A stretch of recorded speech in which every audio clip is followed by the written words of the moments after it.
So, Leanne Pero, she is a real inspiration. She is the founder of the Movement Factory, which runs dance workshops for young people and has been going now for 20 years. And it gives them a place to go and be fit and be involved in wholesome activity, gives them a chance to be distracted from some of the bad stuff we see going on in the world, and it gives them a sense of community and a family. But if that's not enough, she's also the author of a self-help book, I suppose you could call it, called Take Control. And it's a really good book. It's a kind of workbook that you can work through. And it's based on her own experiences. So the kind of subheadline is Take Control of Your Life Before Your Life Takes Control of You. And it came after Leanne went through some very traumatic experiences. And she sought help and she found help. And then she created this book. And since then, she's gone on to create lots of other things as well. She is someone who can turn obstacles and tragedies and trauma into, positive opportunities, if you like. So a few years ago, she was diagnosed with breast cancer, had to undergo surgery, chemotherapy. And if you know anyone who's been through chemotherapy, you will know just how awful it is. I mean, it's almost as bad as the disease in the end. It's really not a great thing to have to endure, but she endured it. And when she was recovering, it really knocked her back. When she was recovering, she realised that she had a need to talk to people like her who'd been through her situation, but there was no opportunity for that. So she started something just small, a little coffee morning, where other people who'd been through similar experiences could get together and share what they'd been through and find kind of comfort and support from others who knew what they were talking about. And this became something. It became a movement, basically, called Black Women Rising, and it's gone on to do more and to gain recognition. And she is amazing. She is just she's unstoppable. She's doing kind of TV at the moment. She's doing brand partnerships. She is getting stuff done. And for those of us who are sitting on the sofa kind of thinking, oh, I'd love to do that, but I'm not the kind of person who ever, does stuff like that. She is just an example of why you need to get off your ass, get stuff done and make stuff happen, because we can. We can do stuff if we put our minds to it and stop being afraid and stop being afraid of what we might find about ourselves and about the world, because there are opportunities out there for all of us, and we don't have time to mess about. We've got to get out there and do stuff, and that's what this podcast is all about. It's about getting out there and doing stuff. And it's just a real treat and a blessing to get this great conversation with Leanne. Talking of books, she wrote her book. Check it out on Amazon. It's called Take Control by Leanne Pero. And my own book is out on Amazon now as well. There it is, Shine Manifesto by Chris Brock. It's a little bit different. You might love it, you might hate it. It's a bit like Marmite, I suppose. But check it out. It's all right. I think it's okay. And in the meantime, enjoy this conversation with me and Leanne Pero. So I am here with Leanne Pero. Hiya.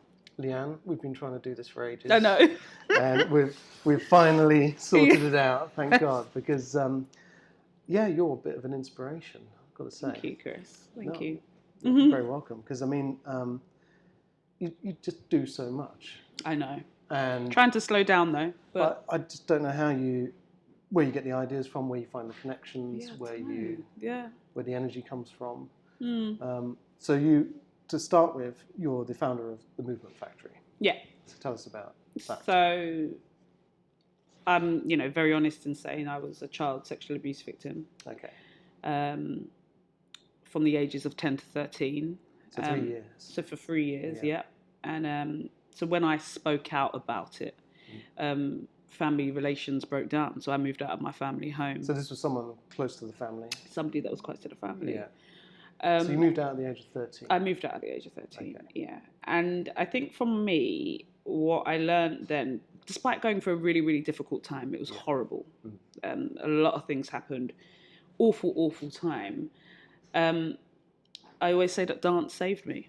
It was something that I had started before I, revealed that I was sexually abused. But it was it was attached to my youth centre, so it was attached to my youth centre. It was attached to my school. There was a youth centre, and that's where I started dancing at 11 years old.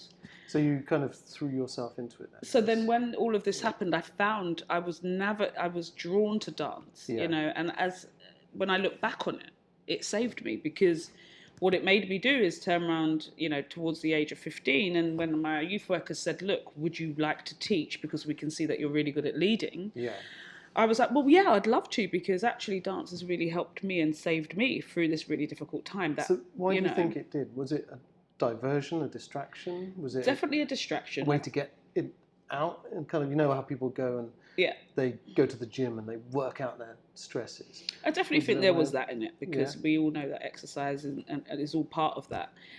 But when you're that age, I don't think you realise that. I think at the time for me it was a distraction. Yeah. And it was something that I was looking forward to. And, when I look at my work now with young people, through dance, you learn so many things. So I'd had social skills. I was meeting friends. Yeah. I had this amazing, we did performances and things. So there was these feelings of, enjoying and achieving, which actually lots of people don't have those natural skills or, natural feeling to go through that experience. Yeah. And for me, that was what it was all about. And I was just drawn to it, and it really, really helped me. So you were you developed this skill, this aptitude for dance. Yeah. Were you a natural dancer to begin with, or was it just something I liked dancing, but it wasn't something that was natural. I had to learn. Okay. I had to definitely learn. And then through that, you became you developed leadership and social skills, because you were asked to lead a group. Right? Yeah. Naturally bossy as well. Yeah, that's cool. Oh, would you say you're bossy, or would you say just assertive? What do you think? Both. Okay, cool. I'm cool with saying it too. Yeah, well, that's good for a choreographer. Yeah. And you needed that, and somebody needed to take control. Yeah. I had a little dance group at the time, and how old were these people in this dance group? We were all about 14, 15. So someone really needed to take Someone control. needed to take control, and it was me. So that's cool. And then, so what? And you just carried on with this now? Carried on. That one class that I started teaching that was really, really busy at 15, and then it turned into 2 classes, that turned into 4. So you were still at school, right? Yeah, so I was finishing school, just about to go into college. Okay. So you were about to start A-levels? Yeah. And you were doing how many classes a week? This is presumably in the evening. Gosh, there were so many different classes I was doing every week, because the work spreaded. So I started getting organisations approaching me to run workshops for them as well. So, okay, so let's get this straight, right? Yeah. So you were dancing, then you were asked to lead the classes. Yeah. You weren't getting paid for this, presumably. Yeah. Oh, right. So they said, we'll pay you X amount per session. Yeah. And then how did these other organisations find out about it? Just word spread, because at the time it was very rare. There's this, 16, by that time I was like 15, 16, 17, those sort of ages, leading classes, having this massive following of people, young people. So they enjoyed the way you did your classes? I think it was more about, I definitely think they enjoyed the way that the classes were taught and everything else like that, because there was nothing like it. But again, it is that feeling of family. It's that feeling of togetherness. It's the feeling of something to do, something cool to be part of. Yeah. And you know what it's like, peer-to-peer learning. It works. We know that it works. I was just at a conference today in my borough talking about how we need to listen to young people's voices more, because actually they hold the key to a lot of things, and it's particularly around engagement. So yeah, and I suppose this was definitely we've lost that sense of community as well. And I like keeping myself to myself. Yes. And I'm sure a lot of people also enjoy keeping themselves. Yeah. But then you also have trouble, especially in kind of more neglected parts of London, perhaps, or parts of England, where when people do need family but they don't have it, or they need community, they might fall in with people who necessarily they provide them with that, but don't necessarily channel their energy in a good direction. But okay, so now this, one of the things I want to get to is, I'm very much a believer in your inner perspective shapes your outside world. Yes. Right. So I look at I forget his name, the guy who was the bass player from Blur. Yeah. And he was a kind of happy-go-lucky guy, and he went through life. Someone said, "Do you want to be in our band?" He's like, "All right, I'll be in your band. That's cool." Yeah. And suddenly he was in Blur and wealthy and all this kind of stuff. Left Blur, thought, "I like cheese. There's a cheese farm up for sale. I might have a go at making cheese, and now he's making award-winning cheese. Yeah. But the thing is, he's got this kind of perspective of just being aware of opportunities. And it's like, oh, I like the sound of that, I'll do that. Yeah. Whereas someone like me, I'm just got my head down. I'm trying to get on with life. Someone might come to me, do you want to be in my band? I'll be like, no, I'm too busy trying to get ahead in life. Someone else will come along, do you want to make cheese? I'll be like, no, I can't. I'm too busy trying to make a success of myself. Yeah. And so your perspective can be on kind of seeking what opportunities there are. Yes. Or it can be on the obstacles and the struggle and how life is so unfair. Do you think these opportunities that came to you were because of your perspective? Or do you think they were because of just the passion that you put into the work? Or do you think there was something in here that led to this? I definitely do. I definitely do. I think I don't overthink it in that respect. Yeah. I'm a believer that actually everything happens in life for a reason. Yeah.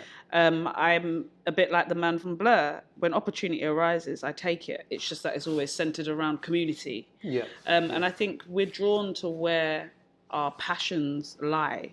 You know, someone asked me the other day, you know, how comes you stayed in? Because obviously this year I'm going into my 20th year with Movement Factory. Wow. And, Cool. you know, someone said, why do you keep it up? Because, you know, I know that you've been through a lot of stuff with running Movement Factory. And I said, because it's my purpose and my passion and I really, really enjoy it. Yeah. You know, it was something that it was never about money. It wasn't about any of those things. It was something that was my passion and my purpose. And then people go, where's that come from? And I'm like, do you know what? I don't know. But what I do say to people, it's my gift. Yeah. I have that ability to give and be able to help others. So it's a gift. So it's something that you're giving to the world. Yeah, right? so it's something that I'm giving to the world, but that's my gift. You know, we're all equipped with gifts in very, very different ways as human beings, and that is my gift. Yeah, some people call it the muse or like your calling. Or yeah, absolutely, like your calling. This definitely my calling. And other people, they talk about giving, and they say, you know, if you want to receive, you've got to give. No. And for ages, I was like, giving, what does that mean? But actually, you know, when you're sharing something with the world, that's your giving. Absolutely. You know what I mean? It's I like think when you're an artist, your art is your giving. Yeah. And when your passion is in that, you know, a musician or a dancer or whatever it is. And if you can inspire people as well, that absolutely starts to give you back. Yeah. So it's that kind of selflessness. Yeah. But I think you'll know that you're giving when you don't expect anything back. Yeah.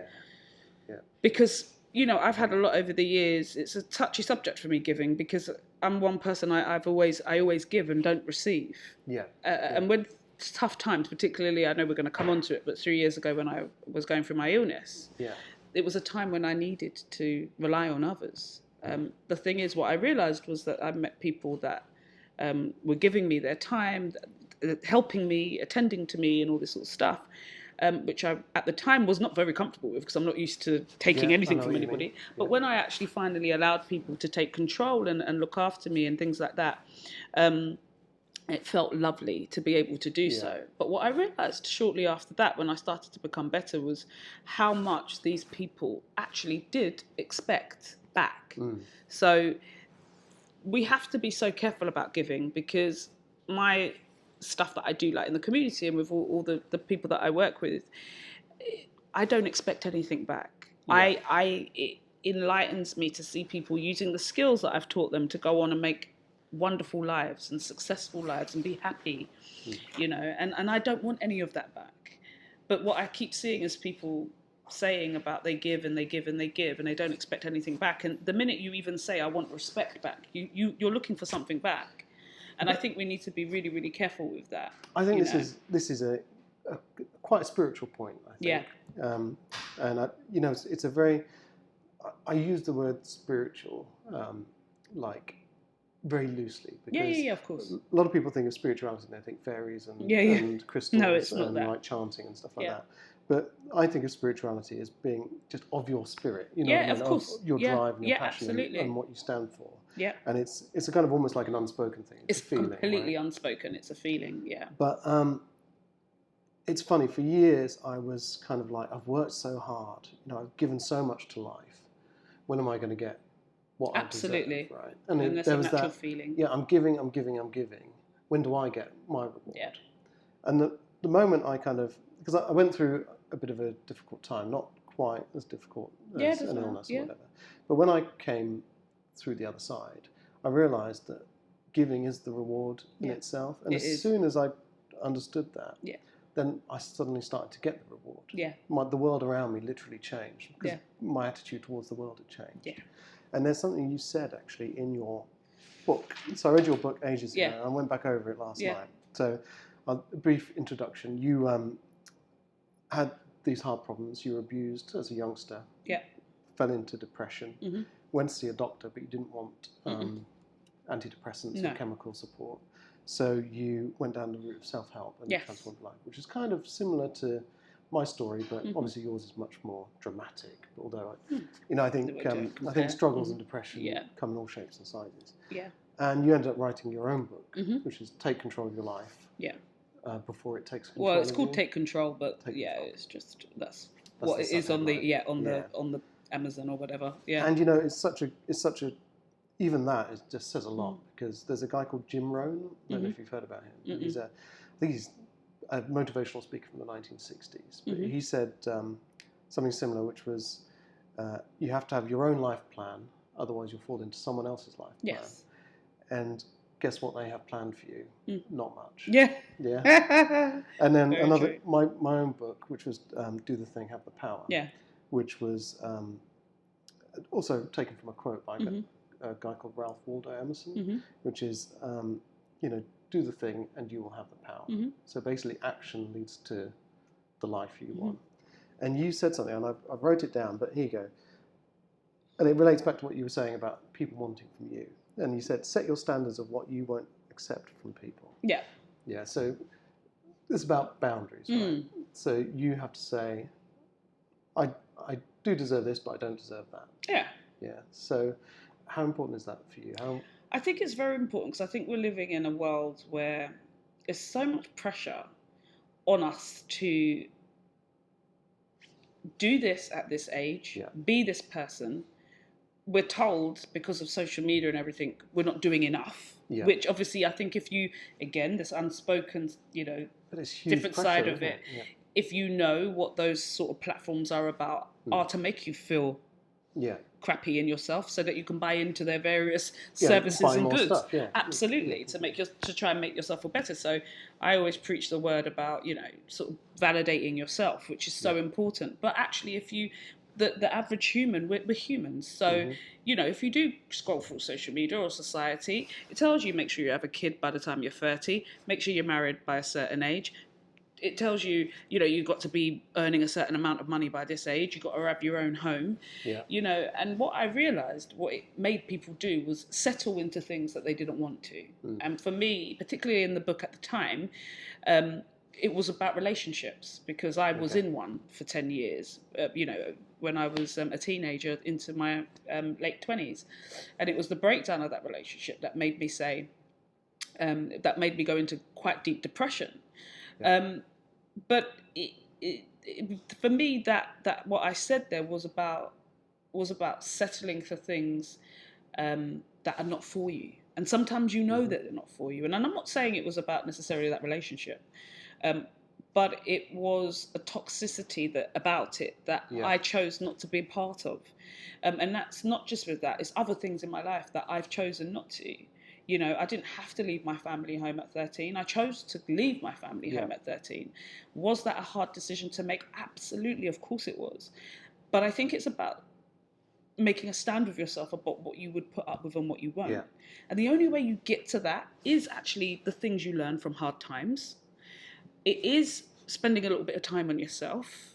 And before I wrote that book, obviously I wrote that book before, the cancer story.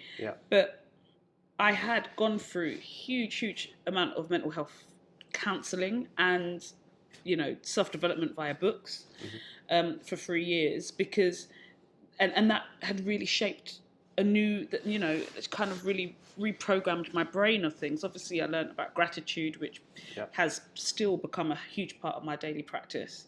And things started to change for me a lot when I changed my mindset. But I know that getting there is a really, really difficult thing. Yeah, because I find my personality and maybe it's something I was born with, or maybe it's the way I've kind of developed over the years. But when I come up against a challenge or a hardship or some unfortunate situation, whether I've caused it or not, I tend to retreat. Yeah. So whereas some people, they're kind of like, no, bring it on, because I'm going to tackle this. That's not even me. I tend to kind of just like... I think everybody does as well. And I think even like, it's so funny because, you know, I love the fact these podcasts, we can be so honest. I obviously, I know we haven't spoken about it yet, but, you know, like obviously I do a lot of work in the cancer community. But what people don't know is that actually for me to come to where I am with the cancer community, you know, as soon as I got diagnosed with cancer, I hid for 8 months. Yeah. No one knew that I was going. It was when I'd finished chemo, that's when I came out to the world and told people that I had cancer. I went into hiding. That's how traumatized and anxiety-filled I was. But to the world, they don't see it that way. They see it as, oh, you're brave and you've been blogging and all this sort of stuff. And it's like, you don't even know the half of it, because that's not what happened. I had to retreat. I had to learn my lessons, and then I had to go on. Yeah, and get quiet. And get quiet and still. And what I see a lot of people do now, and fair enough if this is what they want to do, but I see people get diagnosed and they go straight onto social media platforms and says, just been told the worst news of my life and all this sort of stuff, in order to kind of get the help that they need. And that's fine if it works for them. Yeah. But what I'm scared about, and what I always say to people, is I couldn't do that. I can do it now because I'm a certain level over it, but I couldn't do it. Do you know why? Because for me, it's a self-made journey. It was about how I felt about myself. I've always done high-profile things. Movement Factory's always been out there. Cancer's a completely different type of things I've been doing, but Movement Factory's always been very well known. And I had, you know, at the time when I got diagnosed, I had a team of, you know, 3 administrators. I also had, you know, a team of about 30-odd instructors working for me freelance. For me, I needed to retreat back into myself, find out who I am, where is this going to affect my life, what do I need to do? And it took 8 months of real grafting and understanding. First and foremost, I think I had to get to grips with the fact that I wasn't going to die. Yeah. But then also I had to get to grips about who I am. And I hadn't never done that. I'd never stopped and said, all right, let's turn off, because I didn't have no social media or anything on my phone. And I had to, at 31 years old, turn around and say, actually, I don't even know who I am. And actually, for the last how many years, I don't even know what I've been doing. Let's hold on that subject. Yes, of course. Because this is really good stuff, and I want to get into it. But there's so much prior to this that I also want to Yes, of course. Let's rewind a little bit. Yeah, go back to the beginning of the Movement Factory. So you were doing these classes for other people, right? Yeah. And this podcast is loosely about kind of creating your own life, taking charge, which is why your book is, you know, Take Control. Yeah. It's so apt for this. Yeah. But also your story about cancer as well. Yeah, of course, yeah. There's an element of owning your tragedies, you know what I mean? Yes. So, and I don't use tragedies lightly. No. It's not flippant. But, because you have taken, so you have this awful situation when you're between 10 and 13, when you're going through this terrible time. But you turn it into something that powers you forward, or at least your attitude leads to opportunities that power you forward. And then you fall in love with dance. It's almost like therapy for you. And then you get asked to lead these classes. How did Movement Factory come out of that?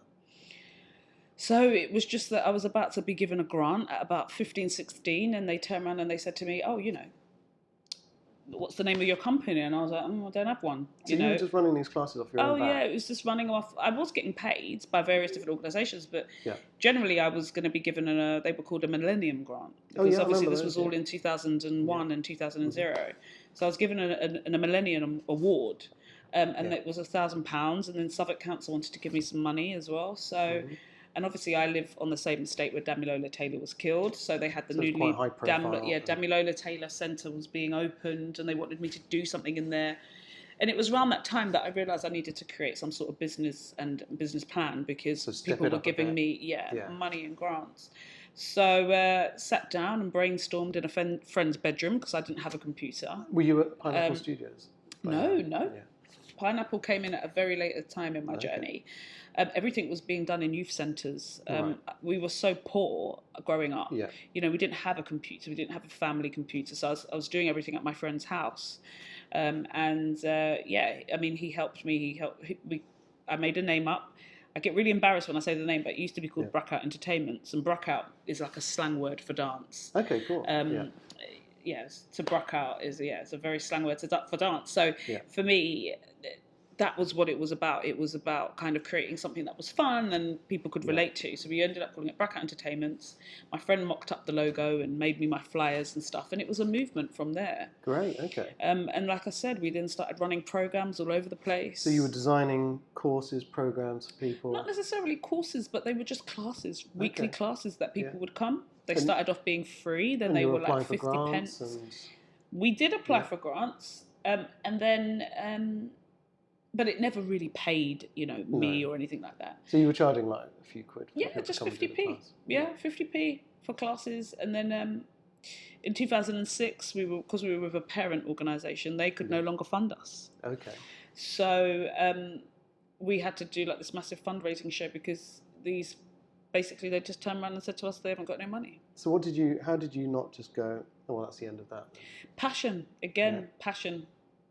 And also it's a huge following of volunteers, teachers, and young people. And you had to keep it going. Keep it going. Yeah. So we relied on loads of favours from people, and we just kept going. How much does it... Sometimes passion can become an obligation, right? Mm-hmm. So it's like the podcast. I love doing this podcast. And there's a part of me that is reluctant to make it too regular and too much of a kind of formal thing. It's very informal at the moment. We just video it on the iPhone and just upload it to whatever. But the more it becomes a regular thing, the more it can become an obligation and then a chore. Yes, and then you can start to resent it. Yeah. So, I mean, have you ever been through those kind of phases? Absolutely. I'm human. Yeah. Gosh, I love what I do, but it's not become without its stresses. It's been the most stressful thing. It's the thing that I love the most. It's the thing that's taught me everything I need to know about life, running my business, and it's taught me some amazing key skills that I have just transferred across the whole of my life. But and I suppose this must have been one of those testing times as well. Absolutely. I even admitted it today at an event I was at. Do you know what I mean? How many times have I gone to the bank on wage day and said, actually, I can't afford to pay my staff? Do you know what I mean? It happens. And, no matter where you are at in business, you're always going to have problems. If you're not chasing suppliers, or if somebody's not acting up, or if a parent ain't trying to threaten to sue you, it's something. Or a young person calling the police on you or making false accusations to the police, or a young person, saying that she flopped her GCSEs because I've been bullying her. Yeah. And the mother believing it and then being spoken to by the police. If it's not one thing, it's another. And those moments are crushing because guess what? Yeah. What people don't know is I don't make any money from this, and I never have done. It's paid little things for me, but that was it. The second thing is that I do things strictly from the kindness of my heart. Yeah. I'm a natural giver. I have no hidden agenda. I don't want nothing in return. And I think because I know that, and I know because it's so rare to be like that, everybody thinks there's a hidden agenda. So, but I've had to get comfortable in myself knowing that. And I've also had to get comfortable with why I do what I do and why I will never give it up. Yeah, it's interesting you saying people aren't expecting it. Sometimes, especially in London, you'll be driving along and someone will be waiting to come out at a junction. And this is a kind of metaphor for what you're saying. And you'll stop to let them out. But because they weren't expecting it, because all they're used to is nobody letting them out. That is a good example. Driving forward with their own kind of agenda of where they need to go and what they need to be doing. And forget about everyone else. Yeah. They'll just kind of sit there stunned. Yeah. And you'll be sort of saying, well, come on. Well, come on. Yeah, exactly. And they'll be like, oh, thank you. And it's that same thing. It's like, you do something for someone and they're like, what's your game? What do you want? What are you after? I know. And it's like, and I mean, that in itself becomes a worry and a concern. Yeah. It's like, why are you doing this? What do you want? What are you gaining from this? Exactly. Yeah. But yeah, so I mean, you just powered forward with it. Yeah. And how did you take it from being something you're doing in community centres, youth centres, to Pineapple Studios? Because Pineapple Studios is huge. I mean, if anyone who's listening to this, if anyone does listen to this, doesn't know Pineapple Studios, they're just not far from here actually. No, it's just around the corner. Yeah, Covent Garden. But I was there doing something with Everton one time, and they were rehearsing for the Take That tour next door. You know, a lot of the London West End shows do their rehearsals there. Yeah. And you teach your class there. You work there, in fact. Yeah. I don't teach. I actually run. I'm head of community there. Oh, so right. I run the community outreach program that they have. Yeah. Pineapple. So I had that. Okay, cool. Which is obviously amazing. And Movement Factory's still going, though? Movement Factory's still going. Yeah. You know, we still do our work, and then I do my stuff there. Okay. And right, I'm going to rattle through a few things. So, how many awards have you won then? 13, 14? I think it's 15. 15, yeah. Okay, so you're just racking up awards left, right, and centre. And how many of these have come since? So we're going to the chase now. You were diagnosed with breast cancer. So after everything you've been through, all the struggles of setting up Movement Warriors, I didn't know until I read your book actually about your, you know, the difficult times you had as a young person. But you know, Movement Factory was a struggle for you. I mean, because it's your baby and it's a business that's difficult just anyway. Yes. And then you got diagnosed with breast cancer, and like you say, you hid away for 8 months. Yeah. And but then you came out all guns blazing. I did. Yeah. So you. Some might say. Yeah. Yeah, and you turned it into something. So where does that? Because this podcast is all about starting stuff and overcoming the kind of obstacles in your head. You know, you kind of, there are lots of people doing jobs that they hate, and inside they're saying, I'd love to do that, but people like me don't ever do that.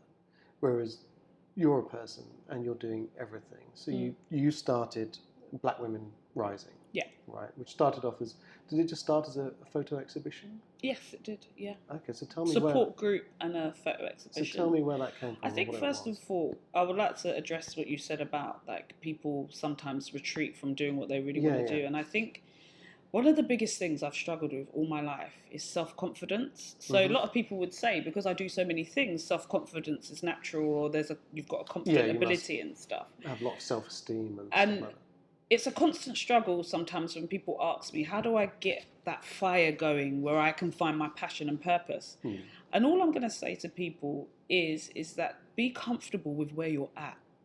Sometimes you just need to be where you are. Don't compare your journey to anyone else. Yeah. Be comfortable where you are. How do I get comfortable? Like I get asked that. How do I get comfortable? And I say to people, do something very, very simple every day.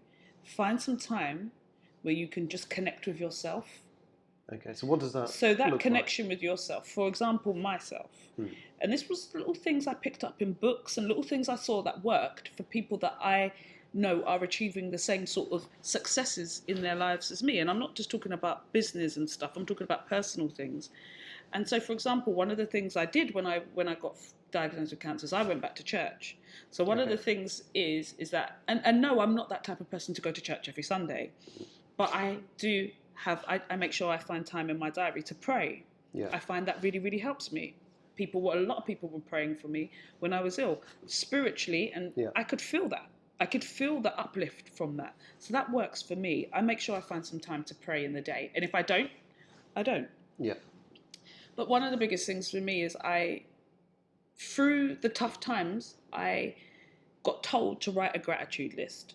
Write 10 things I'm thankful for. Yeah. And write 10 things that I want to happen as if they've happened. So example on the gratitude list, it could be, thank you, God or universe, for another day.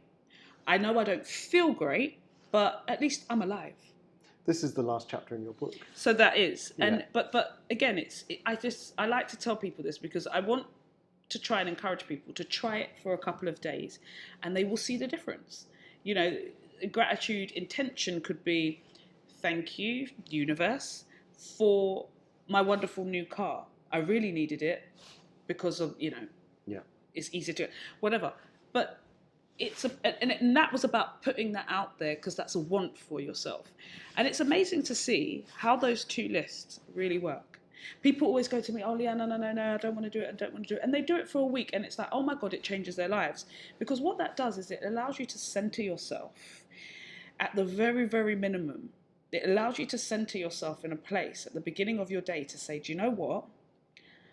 first and foremost, I've woken up, I don't want to go to work. But then you're saying to yourself, actually, well, at least I've got a job, because I know so many people that don't. At least I'm waking up today, because lots of people don't wake up. At least I've got 2 feet, I'm walking, I'm able-bodied. It allows yourself at the very most to just get centered about where you are at. And that you don't wake up feeling crappy or whatever you did. Yeah. And I used to do that when I had, when I was going through the deep depression. There were nights I would stay up, I'd have insomnia, and I would either try and drink myself to sleep or, chain smoke myself to sleep and have to get up to go to work. And I'd wake up in the morning and I'd go, do you know what? Because I want to change my situation, I'm going to do this gratitude list. I'm going to do what my sister asked me to do, because it was her that told me. And you know what?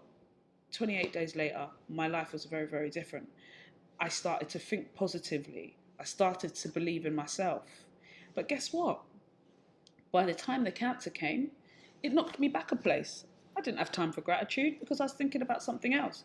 But it was something that I could go back on and revert to because it worked before. Well, it's a tool in your toolkit, isn't it? It is in the book, yeah. I do it every day. Yeah. So I have, I've done it now for years. Yeah. Because I was in a bit of a rubbish place for a while. Yeah.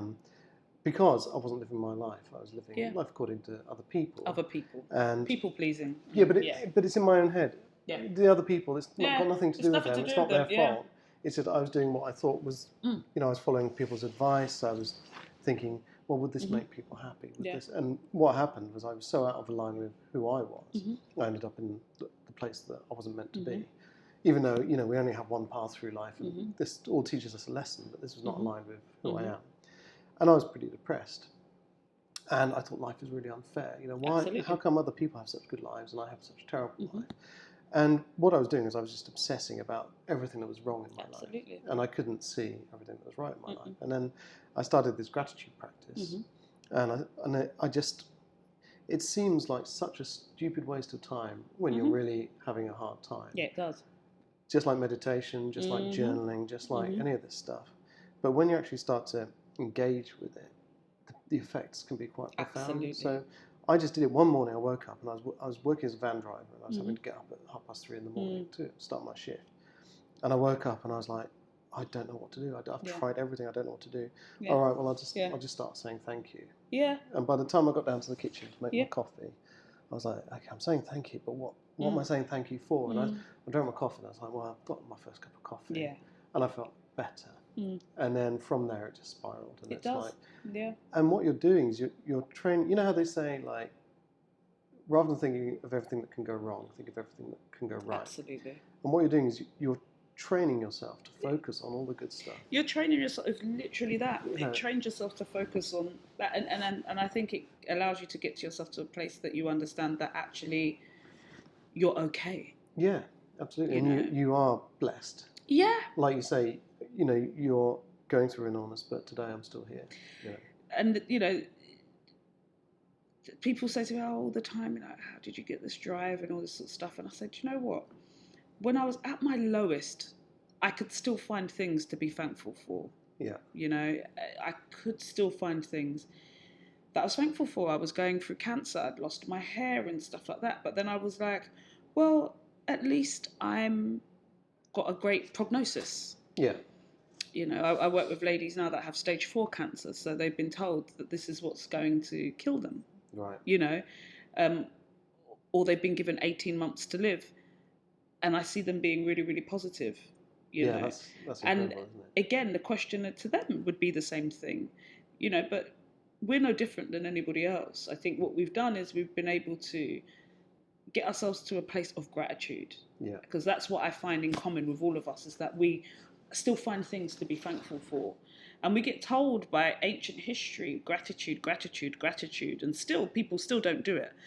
But it brings so much. I'm not going to say it's going to be like the magic wand, but it allows you to start that journey of kind of self, which a lot of people in this day and age don't want to face, that journey with self. Well, it's interesting because this whole society is geared up to keep us dissatisfied with where we are, wanting more, absolutely, being unhappy with how we look, who we are, what we've achieved. Yeah. But when you can just silence all of that and just say, actually, right now, right in this moment, I've got a job. I'm still alive. the rain is not raining on me, Mm-hmm. you know, and even when it does, it's not, you know, Mm-hmm. it's nature and it's Yeah. wonderful, you know. There's always something that we can, Of you know, course. when we're being told over here Mm-hmm. that, you know, social media says you should be having 10 holidays Mm-hmm. a year and you should look like this and you should Mm-hmm. have this car. And this makes you feel terrible, but you can look over there and look out the window and go, Yeah. the sun is shining, Yeah. it's another day, and I'm, you Mm-hmm. know, the world is at my doorstep. Mm-hmm. Even if you've got 18 months to live or whatever, you can find a way to use that. And they do. Yeah. They really, really do. So how did that happen? So you came out of your, Yeah. you were treated and you came out, Yeah. and how did you start to turn this into this movement? It's still Black Women taking a Rising? long time. I mean, what it was, I responded to a need again with my gift, as Yeah. we're saying. So what, you someone know, reached out to you? Or? No, it's just that I'm a talkative person. I met many women on Yeah. the wards. I spoke to a lot of women just in general passing. And found a really cool network. I also was blogging, you know, Yeah. for just blogging for myself. And then, you know, I was picked up by a charity called Breast Cancer Care, who are amazing. And they published one of my blogs online, which prompted Fantastic. lots of people to kind of get in touch. And a lot of people were from the Black and Asian community, talking about, you know, first and foremost, wow, it's lovely to see like there's a Black woman also talking about cancer because I've had it or I have it. But it was also a thing where women were like, wow, you're so young. And yeah, I'm young too. So we created this kind of network in ourselves. But it was quite clear that lots of people weren't getting mental health support. Yeah. And I got a few opportunities to do other blogs and things like that from Breast Cancer Care and from that blog initially. And the more high profile these things became, the more women started to come. So what I started to do was to set up like a regular coffee morning and stuff. Okay. And tell women, look, because I couldn't reply back to everybody. So I just said, look, if you want to talk or talk more, just come all to this coffee morning. Yeah. And then it was my photographer friend. I asked her to take some pictures of me just before I finished one of my reconstructions. She's just So this was with your scars, with my scars and everything. So and this she is was owning your. This was me owning my Did you body. ever feel? I've spoken to other people who've had breast cancer, and the scars have made them feel ugly. And absolutely, of course they do. I How think did the you- main thing where was did the that courage come I from? was 30 years old and I was losing both my breasts because I had to end up. My mum's had breast cancer twice. That was the recommended course of action for me, was to Double remove both of mastectomy. Yeah. double mastectomy with a reconstruction. Yeah. So there's a lot to come to that. Even with like chemo and stuff, you know, you lose your fertility. They don't know if that's going to come back. Your There's a lot of identity things. is gone as Your well, identity right? completely. Everything that society calls you a woman, you lose through cancer. Particularly some cancers, you lose it. You lose everything. And I didn't feel like a woman when I was going through my treatment, and hence why I needed to retreat to myself. Yeah. But I'll tell you what the hardest thing was. The hardest thing was building my life after cancer. Going through treatment, you've got your doctors and everybody's around and blah, blah, blah. The minute that all stops and you've had your operations and all this sort of stuff, life really then starts to get real, because you're no longer that person that you were a year ago. By that time, you would have realised who your friends, your family members and all these, your support network really is. Yeah. And I guarantee you don't come out with the same types of people. And you've changed as a person. Your priorities have changed. But also your level of thinking. And for me, I found that really, really difficult. And it's great because I've now connected with so many other women that have experienced the same. Yeah. So my support group, what I started, really was almost a bit of support for myself, but also for these other women to connect, because we were all going through similar things. But what there was this added extra layer for a lot of the women that connected with me of shame and taboo around their diagnosis. Why? And what I realised, it was a complete cultural thing. You know, they were told things like it's a curse, you know, because in their communities, in the Black and Asian communities, there are those sort of stigmas and taboos. So this is why we believe it's contributing to some of the mortality rates in cancer being really, really high for Black and Asian patients, because people are not being checked. They're not going to be checked up by the doctors. They're not having those conversations. They're ignoring signs, symptoms and signals for anything and the danger zones. And this wasn't something we set out to do. As I said, it was peer-to-peer support. Yeah. I then did my pictures just because a friend offered it to me because it was free, and she said, my office is here, her office is there. we took these pictures, and when she showed me, they were all in lovely classic black and white, and they were beautiful. And I cried my eyes out because it was the first time I'd seen my scars properly. And was this part of you starting to own it and take It was ownership part of it? of me starting to own what I had gone through. Yeah. I had got to a point where I was like, right, at least now I've accepted that life will never be the same. But it was still a tough time because it was about navigating the new me. I suppose it's really hard because, and it must be the same if you come back from war, or Absolutely. if you, Any trauma. yeah, or if you go into prison for 10 years or Absolutely. something like Mhm. that. And then, you know, you've been there, you've been every day facing the horror of chemotherapy, Mhm. the thought that you might die. Mhm. You've lost your identity, lost your Mhm. kind of sense of being a woman. Mhm. And then suddenly you're having to think about paying the bills again. And, you know, when do they collect the rubbish? And Yeah. just all this kind of mundane, Mhm. ridiculous stuff when you've been up here Mhm. with like some of the biggest, most profound questions of your life. Yeah. And then suddenly you're back down here again. Absolutely. And you've got to readjust and find out Yeah. who you are. And with the added extra pressure of, is this cancer going to come back? Yeah. Am I going to die? Mhm. You know, these are the things that you worry about every day, you know, once you've been given a cancer diagnosis. And I think it was about navigating that, but also leading it with compassion as well, because sometimes when you're an overachiever and somebody who's very, very ambitious, you can beat yourself up. Yeah. When you're not able to do certain things. Like me, I had brain fuzz, you know, bones and things weren't working. Obviously, I'd always been active, so the extra 2 stone, which hasn't budged, and which is really still hard to budge 3 years on, This is all the because steroids your and things body like is this. just not the same. It takes a battering. So, gaining any sort of self-love again, or rebuilding the relationship, forget about everybody else, building a relationship that's healthy with yourself. Well, it's funny. It's huge. There are a couple of things you wrote in your book, but this is before Before cancer. Yeah. But you said the first one is that I picked up on, the things you dislike about yourself can only be changed by you. Yeah. Right. So you have to deal with this. Yeah, you know, you've got to get get on on it. Yeah, you have to get on it. Yeah. And then the other thing that kind of resonates with this a bit is the best thing you can bring to a relationship is a happy and healthy you. Oh yeah, I talk about this all the time. But it's so true. I mean, this is there's this sense that sometimes in order to progress in life, we have to sacrifice ourselves. Yes. And then, you know, you just never works. Wither away, you know. Do you know, I tell you something, this has been a massive topic of conversation for me, because obviously I'm 34, I'm 35 later this year.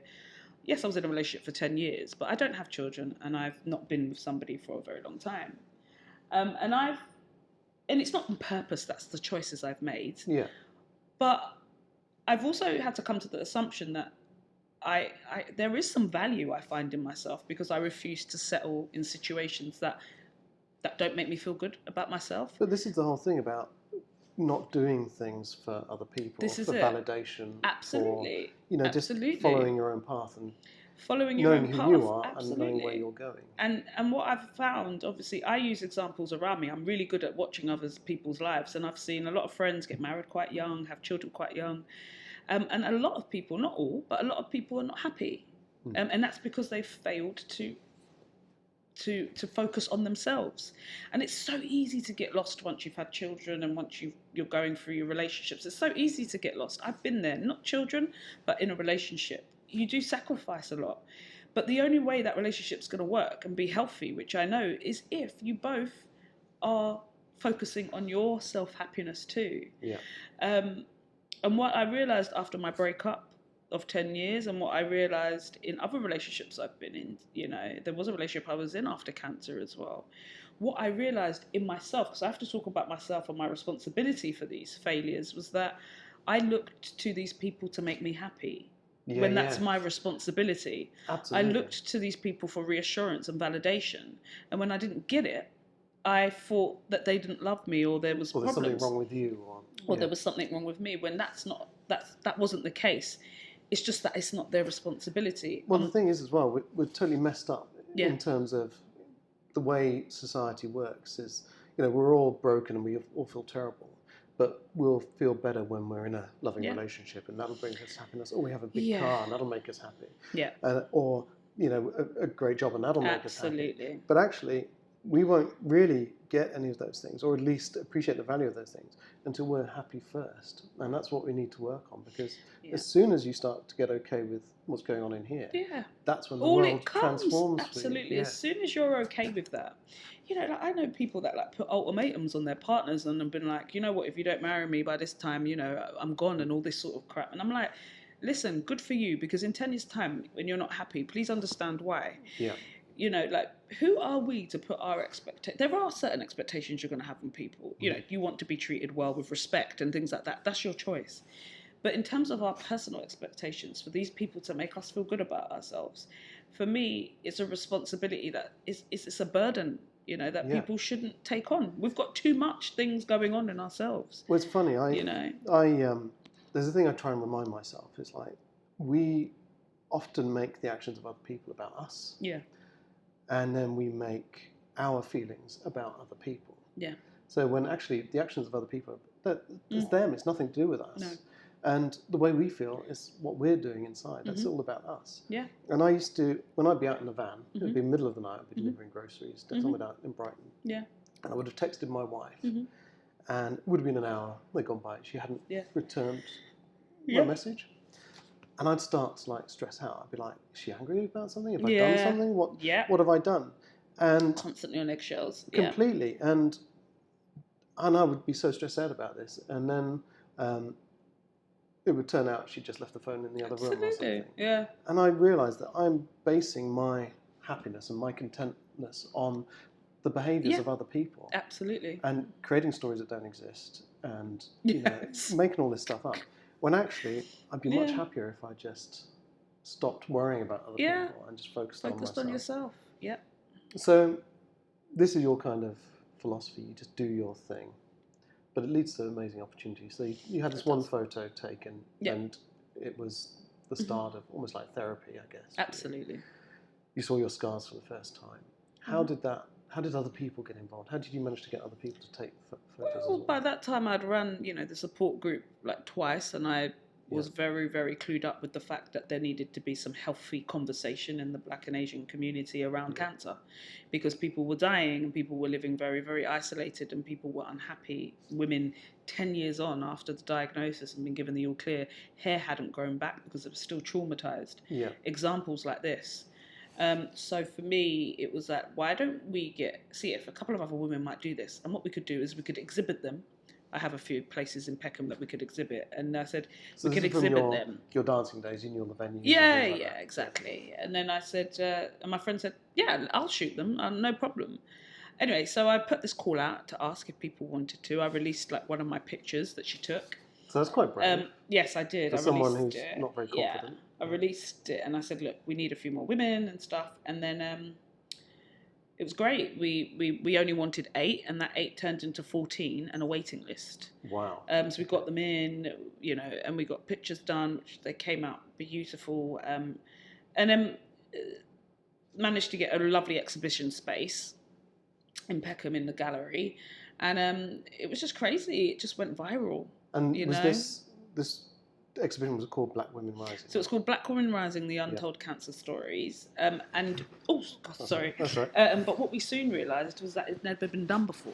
Okay, so this was the first time. This was the first time, actually, in the world that it had ever been done. But first of all, we basically said, the UK's first black all-female cancer exhibition, but actually we can actually claim it worldwide because it's not being done. It might be being done now, but at the time it wasn't being done. Might have started something. Yeah, which is fantastic, and I support that 100%. Yeah. I'm not precious over it. I just think it was a brilliant way to put some awareness into the community. We had 2 nights, both sold out 2 weeks before the actual event. Lots of support went viral, lots of charities, all the right people came, and the whole exhibition just completely created this amazing movement. So we now have support groups. Obviously, it's a charity now. Yeah. That's the Leanne Pero Foundation. It is called the Leanne Pero Foundation. That's pretty cool. Yeah. So I can do quite a lot of things underneath that banner. Yeah. But it's really cool because we have support groups. We do collaborations with brands and things to have pamper days for the women. We've got this wonderful following. Obviously, now we have an exhibition 2020. So that was 2019. We've now last month we shot another 14 women. Again, So this is going to be an annual thing applications now? is huge. Yeah. It will be an annual thing. And then yesterday I released the news that we're going to be, because we've been commissioned by the Tate. Fantastic. So the exhibition's going to be in there in May. That's awesome. Yeah, I think I saw that on your social media. So it's just like, it's a movement that's really, really growing.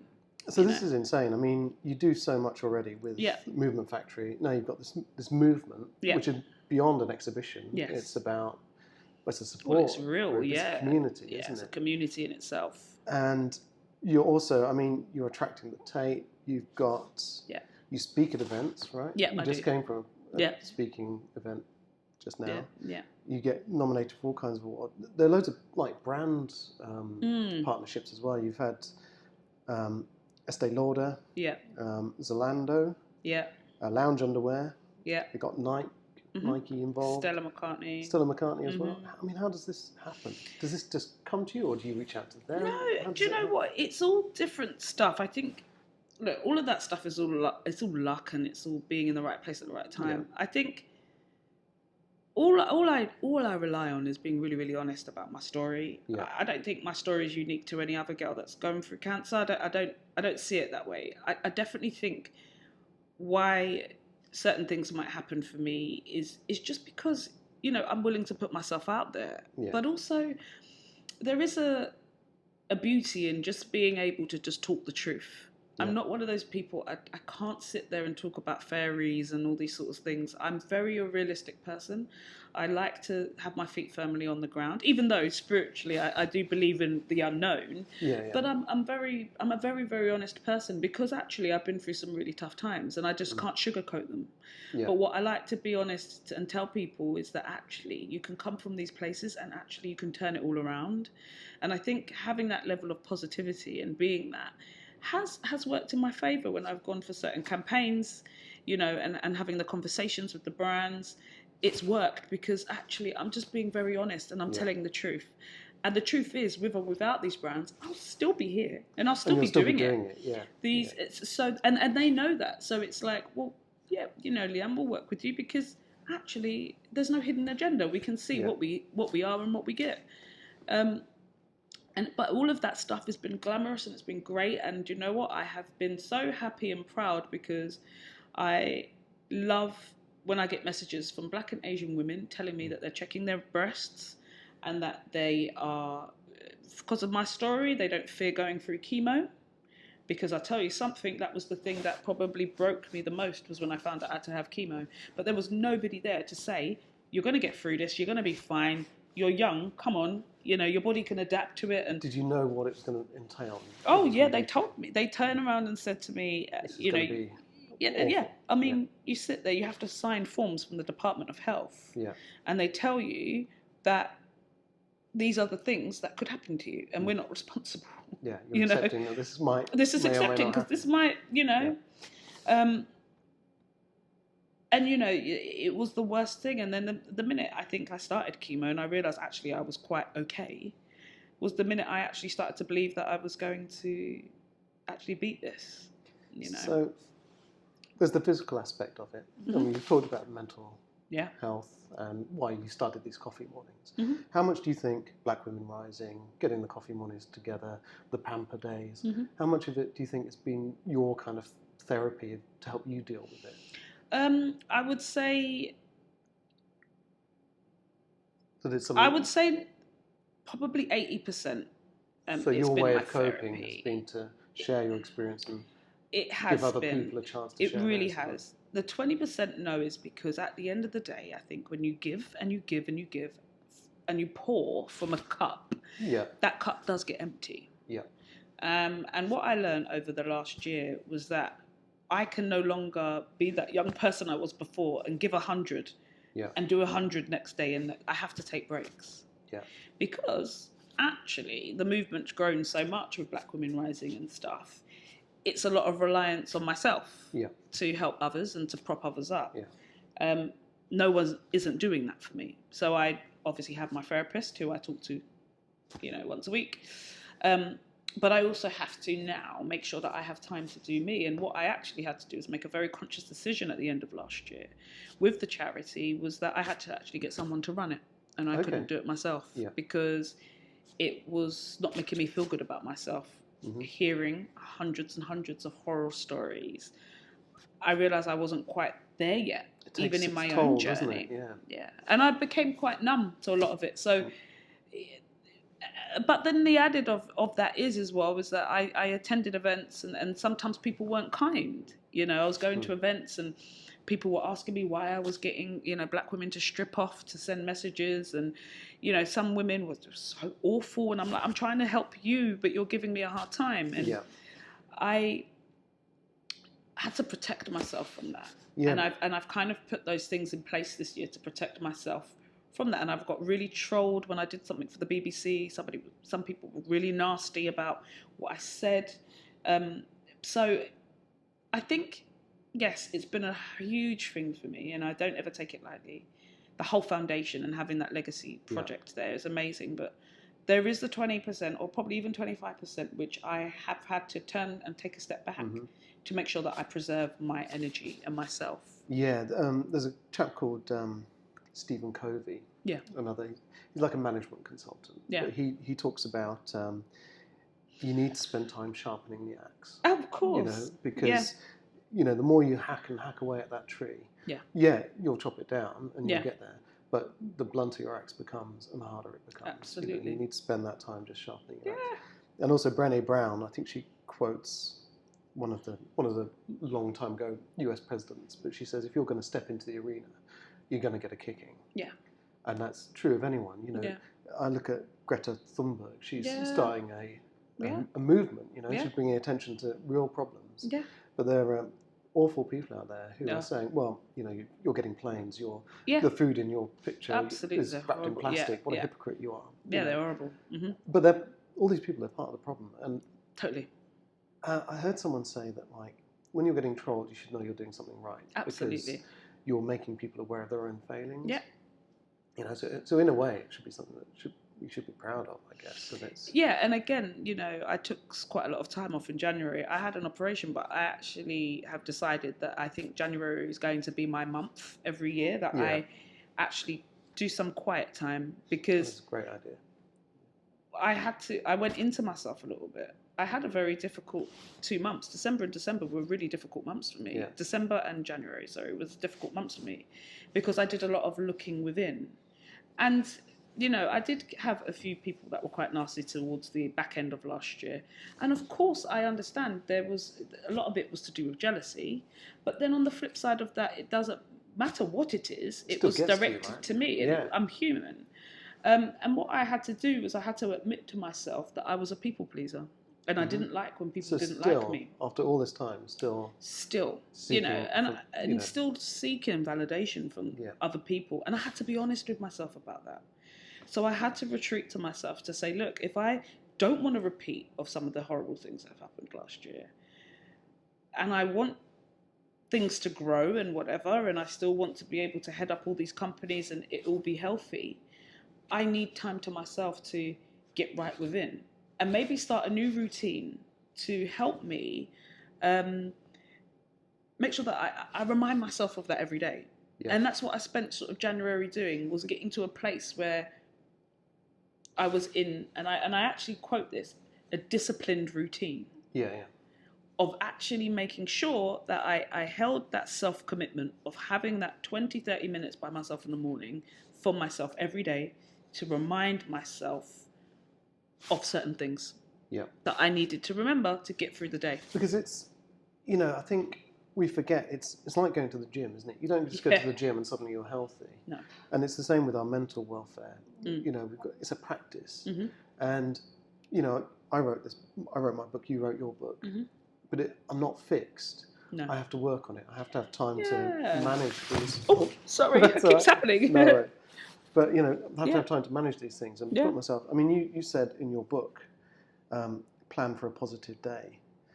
And it's right, you don't just... I mean, you can just have a great day, but there are certain times where you need to say, what can I do to help Remember me have after this, plan for a positive day. Yeah. The reason why is...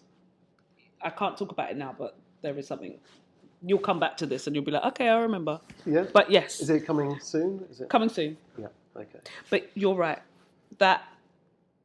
For me, I do that every day along with my gratitude. Yeah. I actually look at my diary and I look at all the sometimes horrible meetings I have to have. Yeah. And I look at sometimes and I go, why did I give myself 5 meetings in a day?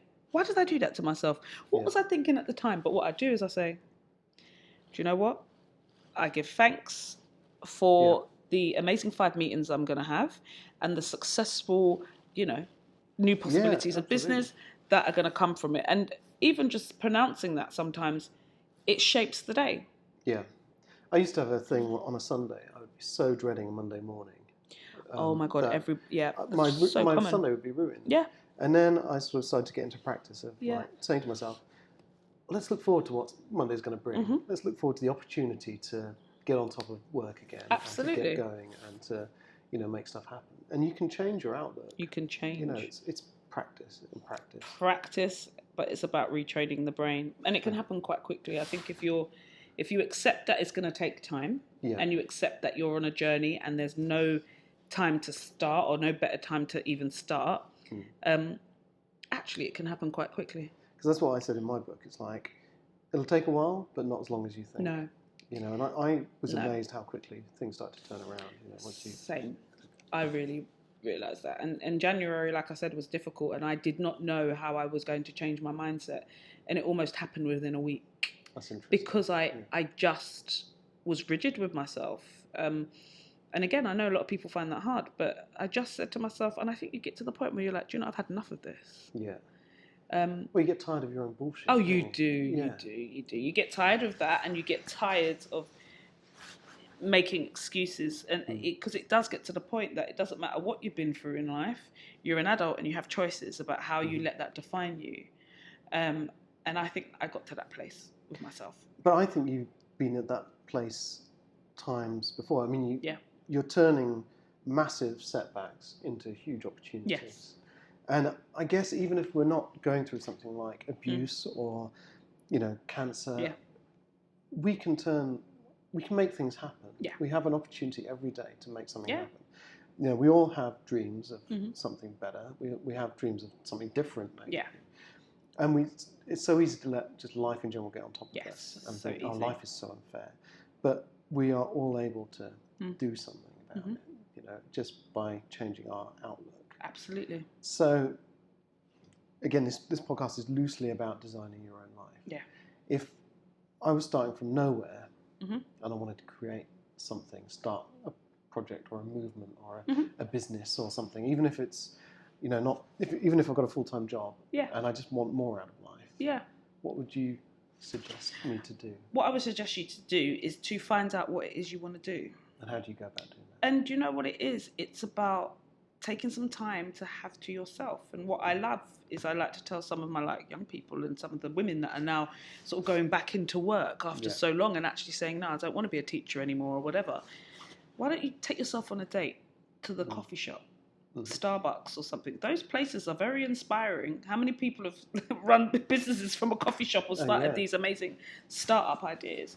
Take yourself for a coffee at a quiet time of the day when the cafes are quiet. Take a journal, get yourself a book and brainstorm. And give yourself a date every single, maybe once a month. Depending on your time, you might not have it. Go and brainstorm, look into things, take your laptop, look into things that could work and what couldn't work. Because I know some people that have got their hands in multiple businesses and they're completely different than each other because they don't actually have, they love it all. And that's cool as well. Find your level of opportunity. I've got a lot of people right now, hair and makeup in the beauty industry is huge within our communities right now. So I've got a lot of girls that are exploring becoming hairdressers and things. Yeah. Take yourself to the coffee shop. How are you going to make yourself different than everybody else? That was what I would say with business. But also, in order to run a business successfully, the personal side has to also be there as well. It's like the kind of it's self-care first. Self-care first. And then everything else will follow. Self-care first. And by even doing the self-care, like the gratitude that we spoke about, that just doing something as small as that will bring forth so much of your ideas because you're just thinking so differently. And just starting that as your base of the day. And so kind of just explore. Absolutely. And it's just explore patiently. I interviewed Pip Jamieson, Yeah. and she is the founder of The Dots, Yeah. which is a kind of creative networking site. And I said, because I'm always looking for ideas, and I went through a practice as well as my journaling. I used to write down 10 ideas a day. Yes. Because even if they're all rubbish, after a year, there's got to be a good one. Yes, always. And I said to her, how did you decide that this was the project for you? And she said, I have a lot of ideas all the time, lots of inspiration, but some of them just don't go away. And, there are lots of ideas, they come and then they go, but the dots just wouldn't go away. Yeah. And I guess when you find something that resonates with you, like Absolutely. dance, like, chatting with other women about what they've been through, like just things that kind of connect with you. Yeah. That's where you... And also it's about being compassionate to yourself. If something doesn't work out, that's fine. Yeah. Go on to the next. Yeah. And I think that's another thing people are not doing. At the end of the day, if somebody wants to start a business, there is they've got to remember there's a risk factor. Yeah. And it's not for all. Mm-hmm. I'm not that person that goes and tells all the young people and everybody that I work with to become entrepreneurs, because that life isn't for all. The things I've gone through, lots of people wouldn't be able to. And actually, the stability that jobs or 9-to-5s can give people is amazing. Yeah. Including some of the benefits. But you know what? Whatever you do, you've got to be happy. And how do you find that happiness? It's making sure that you check in with yourself on a regular basis to make sure that your foundations of you, who you are, your values, what you like, you dislike, that they're centered at all times. And that's what I try and do. And it does, we're not programmed to always feel good every day. We have ups and downs. Yeah. But just by having that sort of foundation and solid foundation and centering, you wouldn't even notice the amounts of things that's kind of putting in motion for you as a person. You're checking in with yourself. You're asking you, what are my likes? What do I like? What do I dislike? That's bringing on ideas for itself. There are many things that I decided to do whilst I was on this journey. There was at one point where we just weren't getting a lot of money in Movement Factory, and I thought I'd have to knock it on the head. I went and started to do like a beauty therapy course, because I actually do really like beauty therapy. Yeah. And I lasted for 3 months, and I turned around to my teacher and I said, I'm so sorry, but my business is really doing well at the moment, so I'm going to have to go again. And she was like, go for it. Yeah. But I tried it and it didn't work. That semester costed me £1,000. But you know what? I didn't look at it as that. I just said, look, I've gone on to the next. I used to have an entertainment company, because I used to do quite a lot of events, dance events like at the Hackney Empire and everything, and I had to call it an alias. And I had that, and after we moved from that venue, I stopped using the name. Yeah. And so many people said, what happened to, the company? And I'm like, well, no, it's not the right place. I closed down a company very recently. It was a subsidiary company. I was trying to focus a lot more on doing stuff in gyms and things. I closed that down because it wasn't working with my current workload. I think that's so important as well. I mean, there are some things that they're a slog. Yeah. Running a business is a slog. Mm-hmm. Running a marathon is a slog. There are a lot of things that just, it's hard work to make a success of some things. But also, there's slogging away at something that doesn't bring you joy, doesn't make you happy, isn't working out. No. And, we're so obsessed with kind of just sticking with it. Sometimes it's better just to let it go. Yeah, just let it go, free yourself. And I think that's not just everything. I think that's in relationships. I think that's with friendships. I think that's with everything. But you can only make those decisions when you're in a good place in yourself. Well, it's funny. I spent 10 years as a photographer. Yeah. And I was so committed to being a photographer, even when, because I'm not a good freelancer, I'm not a good salesperson. Yeah. And I was just slogging away at it, and it was making me unhappy. But I'm a photographer. I must keep going. I must keep going. And then the day I let go of that was the day my life changed. Completely changed. Because I was holding on so hard. Yeah. But it was holding on to me. It was like hands around my throat. And then my life just improved straight away. Absolutely. And I'm still a photographer. I still take photos. I'm going to take your picture in a minute, if that's all right. Okay, yeah, cool.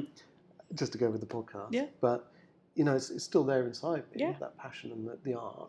But it's the pain isn't defining me anymore. Yeah. I'm free of that. It is different. And again, these are some of it's crazy, some of the things me and you are talking about today, because they have been huge subject topics for us, for me personally, in the last month, which was about The first thing we spoke about was about feeling worthy and Yeah. deserving of things, and boundaries and all that sort of stuff. It's crazy. But this thing, what you've just said now, is a huge thing for me this year, was about letting go. Yeah. And actually letting go of some stuff. And I think, we've all been through situations in our life where there's something that's kept us niggling on. Yeah. And I think the true meaning of life is about letting go sometimes, and actually saying what's done is done, I can't change it, and moving on. And it's not just about doing it for, say for example, it could be an ex or something for some people, but it's not about them, it's about you. Well, it's kind of like what we said before about the things that person does. Yeah. That's about them. Yeah. And the things that I feel, they're about me. Absolutely. And the things that I do, they're about me. Mm-hmm. So something you do, I might respond and be angry about it. But that anger is saying more about me than it is about you. What you do, that's about you. Absolutely. I don't need to make that about me. Yeah. And similarly, it's like a lot of the way we feel, it says a lot more about us than it does about our situation. Absolutely. And sometimes just letting that go. Mm-hmm. It's like, I always say forgiveness. Mm-hmm. If you do something bad to me forgiving you, it's not about you. No, it's not about you. It's about me just letting go of that past, because all that anger and that kind of resentment, that bitterness, it's hurting me. Not doing you any good. And it's the same, with breast cancer, perhaps. And these are things that are much harder to forgive. And about all the times life has been unfair. Absolutely. We can let that shape who we are, and we can be bitter, and we can be resentful, and we can, stomp about, really hurt, or we can say, what's done is done.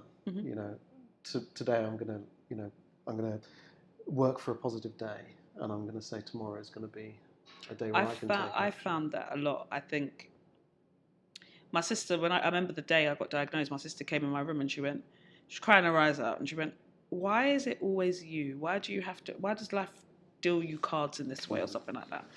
And I remember feeling sorry for myself. I was thinking, "Oh my God, is that true?" It was something that kind of held on to in my mind, and I had to change the level of thinking, and I actually had to say, do you know what? What I do in my life, I'm actually quite thankful to have had these experiences with these things, because when I think about how strong I am as a person, which I know now, and I own how strong I am as a person, I was like, I'm kind of glad that these experiences happened to me so that I could help others. Yeah. Because that's my purpose, is to help others. Mm-hmm. So the cancer wasn't in vain. Yeah. Because I've been able to change so many other people's lives, not just my own. Because actually I live a lot happier life now than I did before cancer. Well, it's kind of like I'm saying about, is this your therapy? It's exactly. I've done a lot. I'm wouldn't say I'm a completely different person, but I do view life very different to what I did. And I think when you've had a brush with death anyway, and you've got your life back, there's a certain level of gratitude that you have, and you don't really sweat the small things. But it's like, you can let the cancer own you. Yeah. Or you can own it. Absolutely. You can own that experience. And it's just like the subtitle of your book, take control of life before it takes control of you. Yeah. It's like, whose life is this? It's my life. I'm going to live it and I'm going to own it. So. Exactly. So we've been yammering on for ages now. Wow. And I'm sure you've got better things to do with your evening. But if people want to find out more about what you're doing, who you are, the Leanne Pero Foundation, Movement Factory, where is the best place to start? At the moment, I think the best place to start is Instagram. Okay. I'm just putting everything up there at the moment. Leanne Pero Official. Right? Yes, Leanne Pero Official. So I'm doing a lot of stuff on there at the moment. We're sort of a lovely year of 20 years in business for Movement Factory, and the charity's doing really well. It's about to turn 1, So thank you. Cool. So it's a really prominent year for us. So we're doing a lot of rebranding our websites and all those sort of really important things that you kind of have to get onto, like we said today, like content and all the sort of things we're kind of working on. Crazy, isn't it? It's crazy. So we're doing all that. So if people sort of follow me on Leanne Pero Official, I might have some book news soon as well. Awesome. The second book. Cool. Some news about that towards the end of the year. Yeah. Thank you. So. And there's that other thing that you can't talk about. Oh, yeah, that other thing I can't talk about yet. Yeah. That's coming soon, maybe in the next month. So fantastic. I'm doing lots of little special things. So Leanne Pero Official is probably the best place. Awesome. Cool. Well, thank you so much. No, thank you, Chris. I'm so glad we got to do this because, honestly, you're such an inspiration. Like Thank you're just you. starting stuff, and you're turning obstacles into opportunities. And it's like I learned so much just from watching you on Instagram and seeing what you're doing, and just I kind of lurk. Yeah. I'm like, what's Leanne up to at the moment? Oh, Oh my God, she's won another award, another brand partnership. She's been on thank Lorraine or you. like Oh gosh, on the yeah. radio again or something like that. And Yeah. it's like it's just crazy. It's like, Well, thanks for providing this platform, because I think as well it's important for us to actually provide platforms for real people to talk about real experiences and talk to each other. And you like know? we were saying before, we've got everything we need. We've Yeah. got smartphones with cameras on. We've got access to the internet. Absolutely. We can publish books. We can do.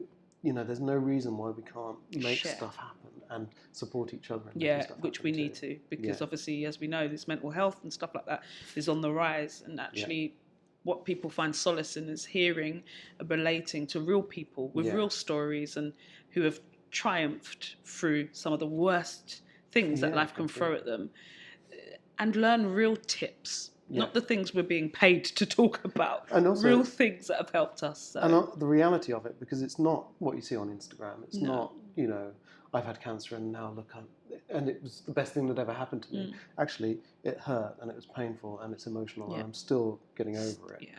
But we can get over it. We can. Together. Yeah. We support each other. Yeah. Thanks, anyway. Chris. No, thank you. That's brilliant.